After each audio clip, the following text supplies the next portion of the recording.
about the single player mode. Well, there's hours and hours of content for you in the single player mode, and it's divided into two separate components. We've got the campaign mode and the puzzle mode. The campaign mode is probably a good place for people to start if they're unfamiliar with Worms games, or maybe they're experienced players and they just want to see the new features we've implemented, such as the Worms classes, the physics objects, or the dynamic water. There's 32 missions altogether, and that's spread out over the 4 different themes. We'll start you off gently. There's the training missions to get you going, and then by the end of it we've really upped the ante, and if you're not an experienced Worms player, by the time you get to mission 32 then you never will be. And then we've got the puzzle mode.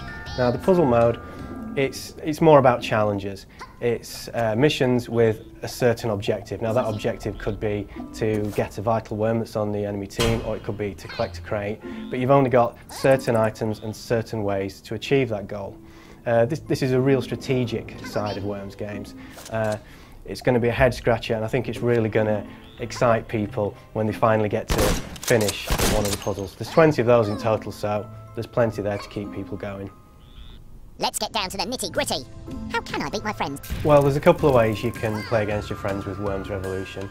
There's local play and online play.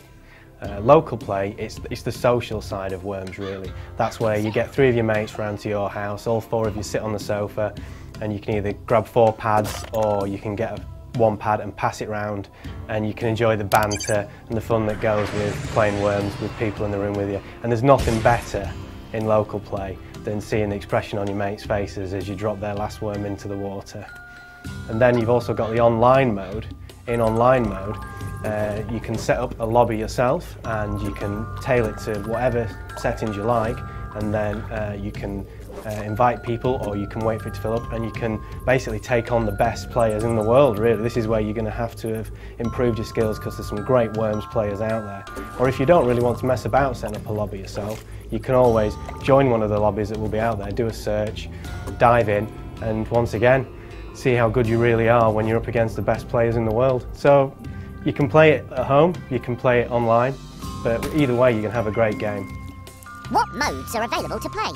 Well, we've got 3 modes that you can choose from to play. We've got the deathmatch mode, the forts mode, and the classic mode. Deathmatch mode is probably the bread and butter mode really in Worms Revolution. It's the one that most people will be familiar with, and maybe the mode that people will play first. With this you can set up a game with 3 other players, or 3 AI combatants if you wish, and you can set up your scheme settings, and then basically you're straight into a match. You're going to be able to use the physics objects, the dynamic water, and make use of the classes, and it's a case of the last worm standing. Secondly, obviously we've got the forts mode like I mentioned. Now the forts mode is probably my favourite mode. What we've got there is similar to deathmatch mode in fact, but the landscape is set into 2 separate forts, one either side with a body of water in between. Now this means that you've got to use a little bit more strategy here, because you can't get directly to the opposing teams. So you might want to use height to your advantage and try and get shots down from above, or you might want to bunker down and maybe do hit and run, dark side tactics essentially.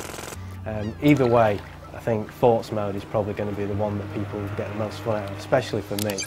Aside from the fact it looks beautiful as well, I think it's probably one of the most beautiful landscapes we've created, the forts mode. And lastly, we've got the classic mode.